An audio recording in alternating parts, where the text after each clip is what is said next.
모세보다 예수님이라는 제목으로 말씀을 전하겠습니다. 영웅주의라는 말을 혹시 여러분 들어보셨는지요?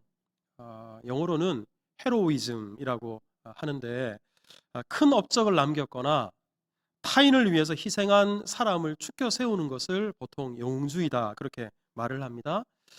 누군가를 영웅으로 삼게 되면 가져다 주는 긍정적인 면이 제법 많아요.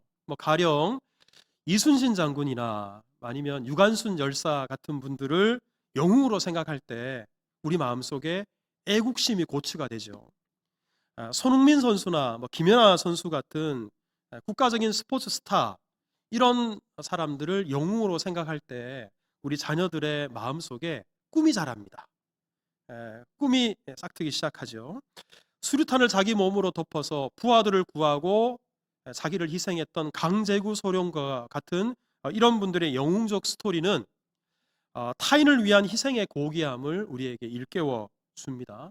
하지만 영웅주의가 우리에게 가져다주는 부정적인 면 또한 적지 않습니다. 아무리 큰 일을 하고 위대한 업적을 남겼다 하더라도 영웅주의에 사로잡히게 되면 사람을 지나치게 찬양하게 돼요. 또 그러다 보면 영웅시하는 사람의 명백한 잘못임에도 불구하고 그것을 은폐하거나 미화하거나 아니면 정당화하기도 합니다. 여러분, 그래서는 안 되잖아요. 잘한 것은 잘한 것이고 못한 것은 못한 것인데 이런 선이 없어진다라는 말입니다.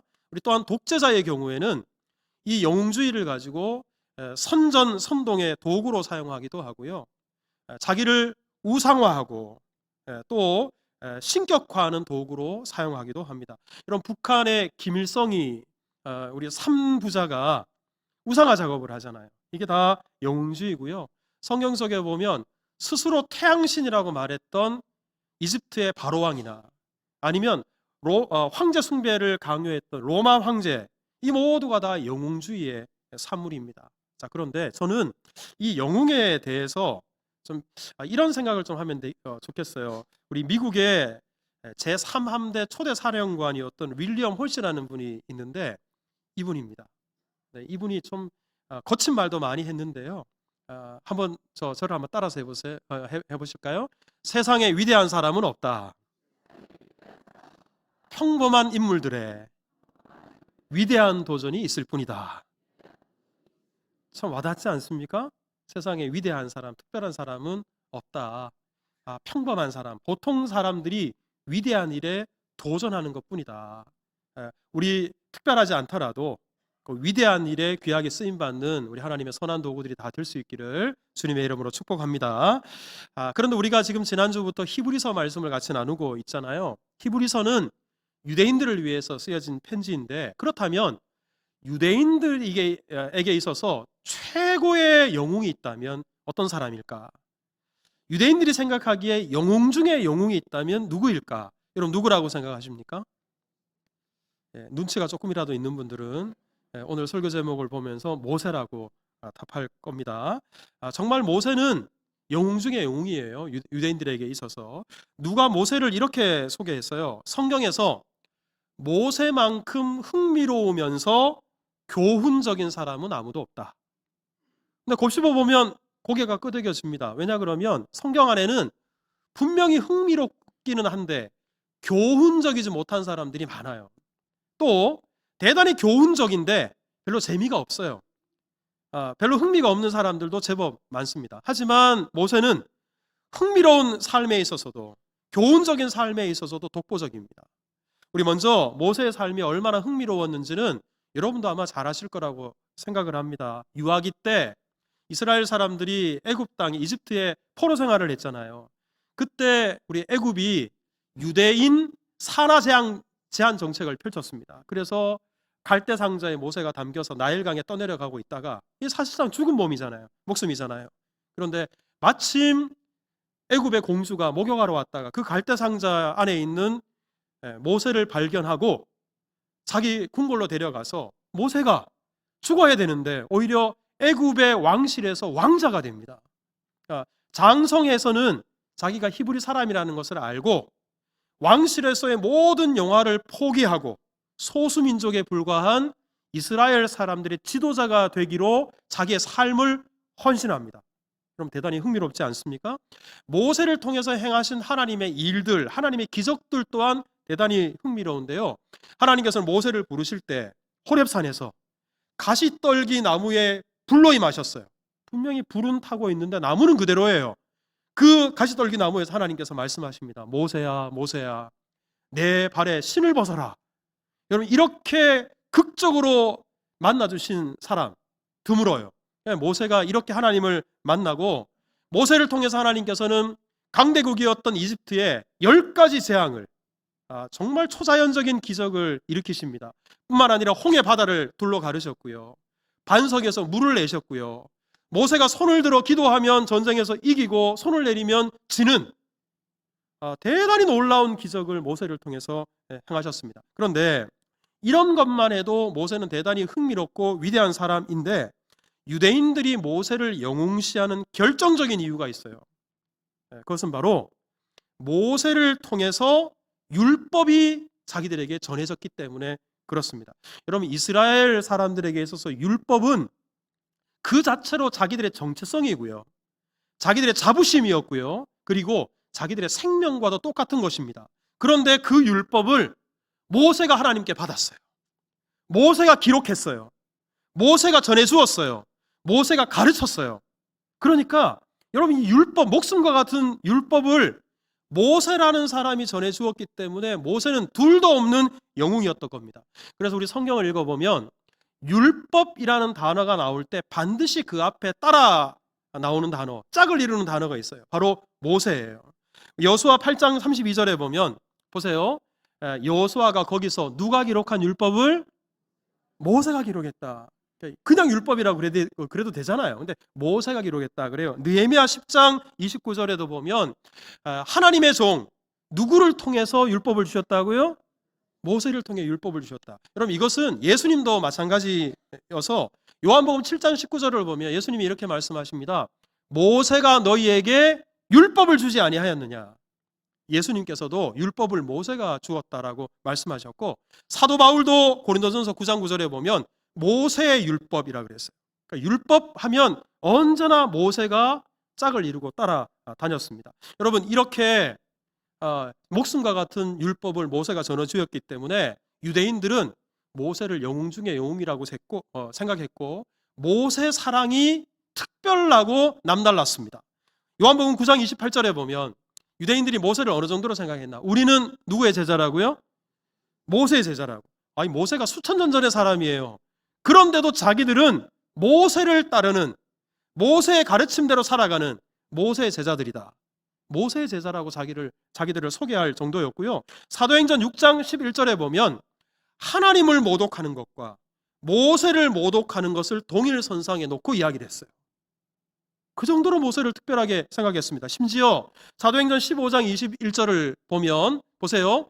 각 성에서 예로부터 모세를 전하는 자가 있었다.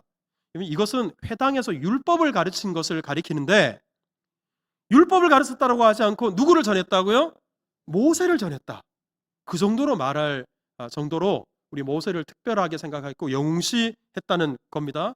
여러분, 유대인들이 이처럼 모세를 대단하고 그리고 영웅적으로 생각하고 있다는 사실을 초대교회 때 교회 안에 몰래 들어온 거짓 교사들이 알았어요. 이 거짓 교사들은 요즘으로 치자면 이단과도 같은 사람들입니다. 여러분, 거짓 교사와 이단들의 목적은 한 가지예요. 예수님에게서 우리를 멀어지게 하는 거예요. 예수님에게서 우리를 떼어놓는 거예요. 자, 그러기 위해서 이 사람들이 당시 유대인 성도들에게 예수님과 모세를 비교하기 시작합니다. 여러분, 사실 모세와 예수님은 비교 자체가 안 되는 분이잖아요. 그런데도 둘 사이를 비교합니다. 왜? 예수님에게만 맞춰져 있는 초점을 분산시키려고 하는 거예요. 그러다가 심지어는 모세가 예수님보다 더 우월하다, 모세가 예수님보다 더 뛰어나다고 예수님 자리에다가 모세를 앉히기 시작합니다. 여러분, 이거 이대로 내버려두면 안 되잖아요. 교회의 뿌리가 흔들리는 일이에요. 왜냐 그러면 교회의 기초는 예수님이에요. 그런데 예수님이 아니라 다른 엉뚱한 사람을 바라보게 하는 일, 이거 그냥 내버려둘 수 없기 때문에 우리 히브리서를 쓴 저자가 바로 이 점을 바로잡기 위해서 오늘 우리가 읽은 히브리서 3장 이 부분을 기록했던 겁니다. 자, 그러면 우리가 히브리서 이 3장 말씀을 통해서 예수님과 모세가 어떻게 다른가, 이걸 분명히 알아야 되잖아요. 그래야 우리가 모세가 아니라 예수님을 바라보게 되지 않겠습니까? 자, 예수님과 모세는 어떻게 다를까? 먼저 첫 번째로, 자, 저를 한번 따라서 할까요? 본질이 다릅니다. 뭐가 달라요? 본질이 달라요. 근본이 다릅니다. 오늘 본문 3절을 한번 읽어보십시다. 다 같이 시작. 그는 모세보다 더욱 영광을 받을 만한 것이 마치 집 지은 자가 그 집보다 더욱 존귀함 같으니라. 자, 여기서 집 지은 자와 집이 나옵니다. 집 지은 자는 누구를 가리킬까요? 예수님을 가리킵니다. 그러면 집은 누구를 가리킬까요? 모세를 가리켜요. 자, 여러분, 집이 아무리 귀하지만 집은 수단이에요. 집은 도구예요. 그 집에 사는 사람, 그리고 그 집의 주인, 그 집을 지은 사람, 집보다 훨씬 귀합니다. 여러분, 아무리 집값이 비싸더라도 그 집에 들어있는 사람이 더 중요하다는 사실을 꼭 기억하실 수 있기를 바랍니다. 그런데요, 이렇게 집을 지은 분이 예수님인데, 자, 4절을 한번 읽어볼까요? 같이 읽습니다. 시작. 집마다 지은 이가 있으니 만물을 지으신 이는 하나님이시라. 여러분, 분명히 3절에서는 예수님이 집을 지은 자다 그랬는데 4절에서는 만물을 지으신 이가 하나님이다 그랬어요. 이게 우리에게 무엇을 일깨워 주냐 그러면 예수님은 곧 누구라고요? 하나님이라는 이야기예요. 예수님은 곧 하나님이다. 그러면 모세는 누구인가? 자, 6절을 여러분 한번 보세요. 6절을 보면 맨 끝부분에 우리는 그의 집이라. 우리 앞서 모세더러 집이라 그랬는데 저와 여러분들에게도 집이래요. 그럼 이 말이 무슨 말이냐? 자, 저를 한번 따라서 합시다. 모세가 아무리 위대해도 나와 똑같은 사람이다. 여러분, 이걸 우리에게 일러주는 겁니다. 그러니까 여러분, 우리가 이 말씀을 통해서 분명히 아셔야 될 것은 모세는 하나님께서 들어 사용하신 위대한 하나님의 사람이에요. 하지만 예수님은 하나님이십니다. 여러분, 하나님과 하나님이 들어서 사용하시는 사람과, 여러분, 이거 비교 자체가 안 되는 거잖아요. 뿐만 아니라 모세는 분명히 우리와 똑같은 사람이기에 아담의 후손으로 타락된 사람이에요. 그 안에 죄악된 본성을 가지고 죄악된 본성을 가지고 있는 죄인에 불과합니다. 그가 아무리 경건하고 그가 아무리 큰 업적을 많이 남기고 하나님을 위해서 큰 일을 했다 할지라도 모세 또한 죄인에 불과합니다. 하지만 예수님은 죄가 없으십니다. 오히려 우리의 죄를 대속하시기 위해서 이 땅에 오신 하나님의 아들이십니다. 본질이 모세와 예수님은 다르다는 사실입니다. 여러분, 모세를 바라봐야 될까요? 예수님을 바라봐야 될까요? 사람이 아니라 우리 예수님 바라보는 은혜가 있기를 축복합니다. 또 한 가지 뭐가 다른가? 자, 저를 한번 따라서 합시다. 직분이 다릅니다. 우리 성경을 읽어보면 모세는 한 사람이었는데도 여러 가지 직분을 감당한 위대한 하나님의 사람이었다라고 말하는데요. 신명기 34장을 보면, 자, 보세요. 모세를 향해서 모세와 같은 선지자가 일어나지 못하였다, 그렇게 말합니다.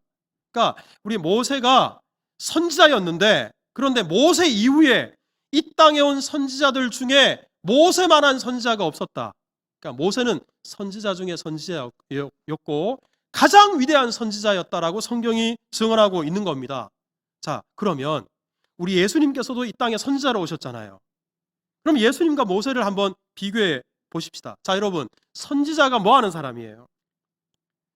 선지자는 히브리어로 나비라고 하는데요, 하나님의 말씀을 대언한다, 이 말이에요. 자기 말이 아니라 하나님께서 주신 말씀을 전하는 통로에 불과합니다. 그런데 예수님은 이 땅에 오신 선지자라고 할 때 예수님은 하나님 말씀 그 자체가 되십니다. 여러분, 한번 생각해 보세요. 하나님의 말씀과 하나님의 말씀을 대언하는 모세와 비교가 됩니까? 진리와 그 진리를 전하는 사람은 비교 자체가 되지 않습니다. 예수님은 자기 자신, 말씀인 자기 자신을 이 땅에 우리에게 전해주기 위해서 이 땅에 오신 하나님의 아들이시고, 선지자 중 진정한 선지자가 바로 예수님이라는 거예요. 여러분, 그 직분에 있어서도 다른 거예요.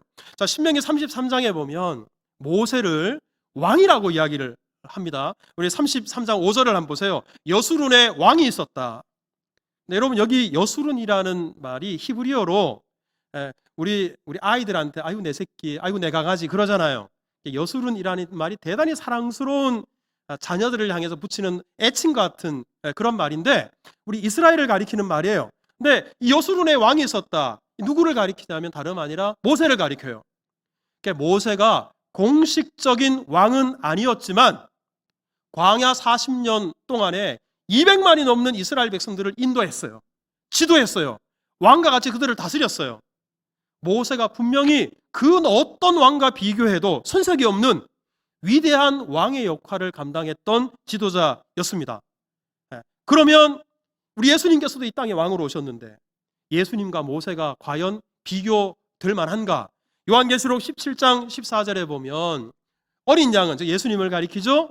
예수님은 이 땅에 만주의 주시요, 그 다음 뭐예요? 만왕의 왕이시다.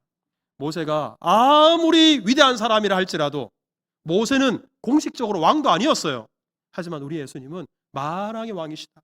진정한 평안을 우리에게 주시는, 우리 위에 군림하시기 위해서 이 땅에 오신 왕이 아니라 우리를 섬기시기 위해, 죽기까지 우리를 섬기기 위해 이 땅에 오신 진정한 왕이 되신다라고 말씀합니다. 여러분, 모세와는 직분에 있어서 비교가 안 되는 거예요. 출애굽기 24장에 보면 우리 모세가 제사장은 아니었지만 제사장의 역할을 했다고 이야기를 합니다. 6절을 한번 보세요. 모세가 피를 가지고 그 피의 절반은 양푼에다 담고 절반은 제단에 뿌리고. 여러분, 원래 이런 일을 누가 합니까? 제사장이 하죠. 그러니까 여러분, 이때 당시에 제사 제도가 아직 확립되기 전이었어요. 그때 하나님께서는 모세로 하여금 제사장은 아니지만 제사장의 역할을 감당하게 했습니다. 그러면 예수님께서도 이 땅에 제사장으로 오셨는데 예수님과 모세가 과연 비교가 되나? 여러분, 오늘 1절에 보면 예수님을 이렇게 설명합니다. 우리의 믿는 도리의 사도이시며 대제사장이신 예수를 깊이 생각하라. 예수님은 그냥 제사장도 아니고 대제사장이시래요. 그런데요, 히브리서 4장 14절에 보면 예수님은 대제사장 중에서도, 자, 저를 한번 따라서 해보세요. 큰 대제사장. 이게 원어적으로 어떤 의미냐 그러면 완전한 대제사장이에요. 사실 대제사장이라고 하더라도 얼마나 허물과 죄가 많았습니까? 복음서에도 예수님을 십자가에 넘겨 주는데 가장 앞장섰던 사람들이 누구예요? 대제사장 가야바, 안나스, 이런 대제사장들이었어요. 그들이 실수한 것이고 허물이고 잘못한 것이죠. 하지만 우리 예수님은 그런 죄가 없어요. 허물이 없는 완전한 대제사장으로 하나님과 우리 사이에 완전한 중보자가 되십니다. 그러니까 여러분, 직분에 있어서 예수님 선지자로서도 대제사장으로서도 그리고 왕으로서도 모세와 예수님은 비교 자체가 되지 않는 겁니다. 근데 여러분, 이렇게 본질에 있어서도 비교가 안 되고 직분에 있어서도 비교가 안 되는데, 그런데 여러분, 결정적인 차이가 하나가 있어요. 이런 것들 없어도 결정적인 차이가 하나가 있는데요. 자, 요한복음 1장 17절에 보면 이렇게 말씀을 합니다. 자, 우리 같이 한번 읽어봅시다. 시작. 율법은 주어진 것이요 은혜와 진리는. 여러분, 율법을 하나님께서 모세를 통해 주신 것이 맞습니까? 맞아요. 여러분, 맞아요. 그런데 그 율법이 우리를 구원합니까? 여러분, 율법이 우리에게 영원한 생명을 주나요? 율법이 우리의 죄의 문제를 해결해 줍니까? 아닙니다. 모세는 분명히 율법을 전해준 위대한 하나님의 사람이지만 모세가 전해준 율법은 우리의 구원에 있어서 그 어떤 역할도 하지 못해요. 하지만 우리 예수님은 은혜와 진리를 우리에게 가지고 오셨어요. 은혜가 뭐예요? 예수님은 은혜의 복음을 우리에게 전해 주어서 그 복음으로 말미암아 우리 구원받게 하셨어요. 예수님은 진리로 이 땅에 오셔서 진리가 너희를 자유케 하리라. 죄의 종노릇하고 있는 우리들을 죄에서 해방시켜 주셨어요. 영원한 생명을 우리에게 주셨습니다. 모세가 할 수 없는 진정한 구원을 하나님께서는 예수 그리스도를 통해서 우리에게 선물로 주신 거예요. 여러분, 이 은혜가 얼마나 놀랍습니까? 요한복음 3장 14절에 보면 모세가 광야에서 뱀을 든 것 같이 인자도 들려야 하리라 그랬는데요, 이 말씀을 다르게 읽으면 모세가 한 일은 고작 사막에서 사람들이 뱀에 물려서 죽어가고 있을 때 노수로 뱀을 만들어서 장대에 달아서 높이 들었어요. 그랬을 때 사람들이 뱀에 물린 상처가 나아버렸어요. 하지만 우리 예수님은 단순히 몸에 난 상처를 고쳐주시는 정도가 아니라 영원히 지옥에 떨어져야 될 우리를 대신해서 십자가에 못 박혀 죽으심으로 자신이 친히 십자가에 달리셔서 우리의 모든 죄의 문제를 해결해 주셨어요. 우리에게 영원한 생명을 주셨습니다. 이런 예수님과 모세를 어찌 비교할 수 있겠는가? 여러분, 그래서 모세는 그가 분명히 위대한 발자취를 남겼고 위대한 삶을 살았지만 하나님의 종일 뿐이다, 하나님의 도구였을 뿐이다라고 분명히 말합니다. 히브리서 3장 5절을 보십시오. 하나님의 온 집에서 모세는 뭐로서? 종으로서, 종이었을 뿐이라 그래요. 여러분, 종에게는 역할이 분명히 하게 주어집니다. 여러분, 나중에 우리 광야 40년 생활을 다 마치고 이스라엘 백성들이 약속의 땅 가나안 땅으로 들어갈 때 하나님께서 모세에게는 모세야, 너는 가나안 땅에 들어갈 수 없다 막으셨어요. 사실 우리 이 부분을 읽으면서 하나님 너무하신 것 아닌가, 많은 사람들이 그렇게 생각합니다. 하지만 그것이 너무한 것이 아니고요, 모세는 종이기에 광야 40년 동안만 그 자기의 역할을 감당해야 될 책임이 있어요.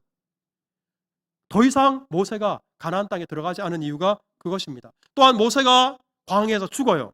죽고 난 이후에 모세의 무덤이 어디 있는지 찾지도 못했어요. 신명기 34장 6절 끝부분을 한번 보세요. 그의 묻힌 곳을 아는 자가 있었어요, 없었어요? 여러분, 이처럼 위대한 삶을 살고 이스라엘 사람들을 위해서 큰일을 한 모세의 무덤, 사람들이 좀 알면 어때요? 근데 왜 하나님께서 사람들로 하여금 알지 못하게 했는가? 혹시 모세의 위대한 업적 때문에 사람들이 하나님을 바라보지 않고 모세를 바라보진 않을까? 하나님을 섬기는 것이 아니라 모세를 숭배하고 모세를 섬기지 않을까? 하나님께서 무덤을 감추심으로 말미암아 그것 자체를 차단하신 겁니다. 여러분, 모세는 분명히 하나님께 충성한 하나님의 일꾼이었어요. 모세가 이스라엘 백성들을 위해서도 정말 자기 자신을 온전히 다 내어놓았습니다. 저는 내가 만약에 모세였다면 광야 40년 동안에 백성들을 그렇게 이끌 수 있었을까? 모세가 메마른 사막 40년 동안에 혼자 외롭게 흘렸던 눈물들, 고뇌들, 헌신들, 희생, 저는 감히 그냥 짐작도 못하겠어요. 얼마나 힘들었을까? 그런데 여러분, 아무리 위대하게 쓰임받고 헌신하고 섬기는 삶을 살았다 할지라도 저를 한번 따라서 합시다. 종은 종일 뿐입니다. 다시 한번 합시다. 사람은 사람일 뿐입니다. 그러기에 하나님께서는 모세가 위대한 사람이었을지라도 모세가 영광을 받도록 하지 못하게 하셨습니다. 여러분, 한번 생각해 보세요. 모세 같은 위대한 사람도 성경은 이렇게 종이었을 뿐이다, 사람이었을 뿐이다라고 말하는데 하물며 저와 여러분들이겠어요? 여러분, 우리가 아무리 위대한 일을 했다고 하더라도 여러분, 우리는 아무것도 아니에요. 여러분, 우리는 언제나 십자가 뒤에 감추어져야 될 죄인들일 뿐입니다. 때문에 아무리 선망의 대상이 있더라도, 우리 마음에 영웅처럼 보여지는 사람이 있다 하더라도 예수님 자리에 사람을 올려놓으면 안 됩니다. 그리고 영광 받으셔야 될 분은 오직 하나님 한 분밖에 없다, 이 믿음으로 살아가셔야 됩니다. 그런 은혜가 있기를 축복합니다. 우리 카톨릭 교회와 개신교회 사이에는 여러 가지 차이가 있어요. 근데 그 중에 하나가 성인을 인정하는가 인정하지 않는가, 이것 또한 중요한 차이인데, 우리가 신앙 고백하는 사도신경을 천주교에서도 하거든요. 근데 우리는 그 신앙 고백 안에 보면 성도가 서로 교통하는 것과 이렇게 해요. 근데 이 부분을 천주교 신자들은 어떻게 하냐 그러면 모든 성인의 통공을 믿으며 그래요. 통공을 믿는데, 성인들의 통공을 믿는데요. 이 통공이라는 말이 무슨 말인가? 공은 서로 통한다라는 이야기입니다. 그러면 성인으로 추대된 사람들은 이미 죽고 없어요. 그런데 이 사람들이 하늘나라에 가서 하나님께 자기들이 이 땅에 있을 동안에 쌓아놓은 공로를 보여주면서, 하나님 이것 좀 보세요, 그러면서 이 땅에 살고 있는 신자들을 위해서 기도하면 하나님께서 그 공이 통하기 때문에 그들의 기도를 들으시고 우리를 도와주신대요. 우리들에게 큰 힘이 되고 도움이 된대요. 이게 바로 여러분 천주교회 안에 교리이기 때문에 천주교인들이 사도신경을 할 때는 성인들의 통공을 믿는다, 이렇게 고백하는 겁니다. 네, 그래서 우리 실제로 천주교인들이 기도할 때 보면 이렇게 기도해요. 하나님께 기도할 때는 하나님 우리의 기도를 들어주소서 이렇게 기도하지만 성인들을 향해서 할 때는 저희를 위해 빌어주소서 그래요. 그래서 실제로 요즘은 유튜브가 있어서 우리 천주교인들 이렇게 통공하는 거 그들을 위해 기도하는 내용들이 다 담겨져 있는데 뭐 예를 들어 이렇습니다. 성모 마리아여 저희를 위해서 빌어주소서. 성 미가엘이여 우리를 위해 빌어주소서. 성 베드로여 우리를 위해 빌어주소서. 이렇게 기도해요. 근데 여러분 실제로 이 천주교인들 안에는 미가엘, 가브리엘이 여러분 뭐예요? 천사예요. 근데 이 천사들 이름 앞에다 성자를 붙여서 성 가브리엘이여 우리를 위해서 빌어주소서. 이거 결국 누구를 의지하는 겁니까? 천사를 의지하는 거예요. 성인들 이름을 불러가며 우리를 위해 기도해 주소서 이렇게 말하는 것은 하나님과 우리 사이에 예수님 이외의 중보자로서 성인들을 인정하는 것과 다를 바가 없습니다. 여러분 하나님과 우리 사이의 중보자는 오직 예수님밖에 없는 줄 믿으시길 바랍니다. 그럼 제가 그런 궁금증이 생겼어요. 우리 성인들은 어떻게 추대가 되나? 어떤 사람이 성인이 될 수 있나? 거기에 몇 가지 조건이 있는데 먼저는 신앙이 깊어야 돼요. 그리고 그 삶이 대단히 성스러워서 많은 사람들로부터 추앙을 받아야 돼요. 그리고 그 사람 살아생전에 적어도 2가지 이상 기적이 있었다는 것을 입증해야 돼요. 그런데 여러분 이것들이 다 주관적이지 않습니까? 그 사람의 신앙심이 깊다 얕다 저는 사실 여러분들이 신앙심이 얼마나 깊은지 잘 모르겠어요. 다 주관적이에요. 사람들로부터 추앙을 받는다는 것도 대단히 주관적이에요. 기적이라는 것들도 대단히 주관적입니다. 입증하기가 대단히 까다롭습니다. 하지만 100번 양보해서 어떤 누군가가 신앙심이 정말 깊고 어떤 사람이 정말 수많은 사람들로부터 추앙받을 만한 위대한 삶을 살았다 할지라도 우리 사람에게는 죄악된 본성이 있어요. 아담의 타락된 본성을 물려받지 않은 사람은 한 사람도 없어요. 그러기에 그가 성인이라 불려질지는 모르지만 다시 한번 따라서 합시다. 사람은 죄인입니다. 사람은 누구나 죄인이에요. 여러분 이거 기억하셔야 됩니다. 그리고 또한 그 사람이 위대한 기적을 남겼다고 치십시다. 그 기적이 2가지가 아니라 200개, 2000개 기적을 행했다 치십시다. 그것이 어디 자기 능력입니까?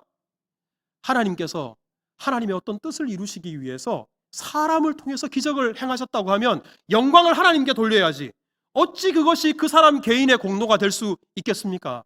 때문에 여러분 저는 능력이 없는 사람인데 더러 병원에 가시기 전에 어떤 기도 제목이 있을 때 저에게 기도받으러 오시는 분들이 계세요. 저는 부족한 저를 통해서도 하나님께서 일하시기를 간절히 기도하는 마음으로 때로는 머리에 손을 얹고 환부에 손을 얹고 아니면 중요한 기도 제목을 가지고 여러분들을 위해서 간절히 기도해요. 그러다 보면 더러 하나님의 특별한 뜻이 계셔서 놀라운 기적을 일으킬 때가 있으십니다. 하나님께서 그런 은혜를 베푸실 때가 있어요. 자, 여러분 그런 기적이 제가 행한 일입니까? 때문에 여러분 그런 기적이 설령 일어났다 하더라도 저를 바라보지 마십시오. 그 은혜를 베풀어 주신 하나님을 바라보실 수 있기를 주님의 이름으로 축복합니다. 오늘날 장로교회를 잇게 한 우리 존 칼빈을 여러분 잘 아실 거예요. 위대한 하나님의 사람이었죠. 하지만 칼빈은 무덤에 묘비를 남기지 않은 것으로 유명한 사람입니다. 우리 사실 유럽 사람들, 서구 사람들은 무덤은 우리나라 사람들처럼 크게 만들지 않더라도 그 무덤 앞에다가 비석은 묘비는 대단히 크게 세우는 그런 전통이 있는데 사진을 하나 보시면 칼빈의 경우에는 무덤 앞에 이런 평평한 그냥 돌 하나 올려놨어요. 여기다가 영어 단어가 딱 2글자 쓰여져 있어요. J, C, 존 칼빈. 후대 사람들이 우리 칼빈이 죽고 난 이후에 이렇게 비석도 아니고 그냥 조그마한 돌 하나 올려놓고 그 위에다가 JC라고 누군지도 모를 언제 태어났다가 언제 죽었는지도 모를 이런 비석을 만들어 놓은 데는 이유가 있어요. 우리 일찍이 칼빈이 창세기 주석을 썼는데 창세기 11장 4절 말씀을 주석하면서 우리 4절에 이런 내용이 있어요. 바벨탑 사건을 기록한 것인데 당시에 하나님을 향해서 우리 이름을 내고 그랬어요. 그리고는 바벨탑을 쌓았어요. 이 부분을 칼빈이 주석을 하면서 우리는 이 땅에 살아갈 동안에 우리의 이름을 내면서 살 것이 아니라 하나님의 이름을 높이며 살아가야 된다. 우리의 이름은 사라져야 되고 언제나 예수 그리스도 이름이 높임을 받으셔야 된다. 자, 저를 한번 따라서 합시다. 솔리 데오 글로리아. 기억나시죠? 종교개혁의 5대 우리 핵심 가치 중에 하나인데, 솔리 데오 글로리아, 오직 하나님께 영광. 우리의 영광이 아니라 오직 하나님께 영광을 돌려야 한다. 그렇게 주석을 했거든요. 그래서 후대 사람들이 바로 그 뜻을 받들어서 위대한 삶을 살아간 인물이지만 조그마한 비석 하나 남겨서 누군지도 알아보지 못하게끔 JC만 남기는 그런 묘를 만들었던 겁니다. 훗날 칼빈의 제자였던 베자가 칼빈이 죽고 난 이후에 이렇게 헌사했는데 한번 들어보십시오. 존경하는 칼빈이 이제 먼지로 돌아가는구나. 로마 교회가 그토록 두려워했던 그가 이제 숨졌구나. 비열한 자들에게 공포의 대상이었던 그가 이름도 쓰지 않은 초라하고 조그만 무덤 속에 누워있구나. 살아생전에도 겸손히 그를 따라다녔고 죽은 지금도 겸손히 그와 함께 묻혔구나. 우리 하나님을 사랑하고 하나님을 경외하는 사람이 어떻게 매듭을 짓는지 우리에게 잘 보여줍니다. 그렇다면 우리 또한 오늘 말씀을 기억하고 사람이 아니라 오직 우리의 구원자가 되시고 우리 하나님의 사랑의 절정인 예수 그리스도, 그 예수 그리스도만 바라봐야 되지 않겠습니까? 여러분, 주변에 존경하는 건 좋아요. 우리가 그 삶을 본받는 것도 좋아요. 하지만 예수님 자리에 그 어떤 사람도 올려두지 마시기를 주님의 이름으로 축복합니다. 또한 우리 자신도 아무리 어떤 사람보다 위대한 일을 하고 수많은 업적을 남겼더라도 내가 한 일에 대해서 누가 알아주지 않고 인정해주지 않는다 그래서 섭섭해하거나 그것 때문에 마음 상해하지 말고 오히려 내 이름이 가려지고 예수님이 드러나는, 나는 죽고 예수님이 살아가는 그런 복된 삶을 살아가실 수 있기를 주님의 이름으로 축복합니다.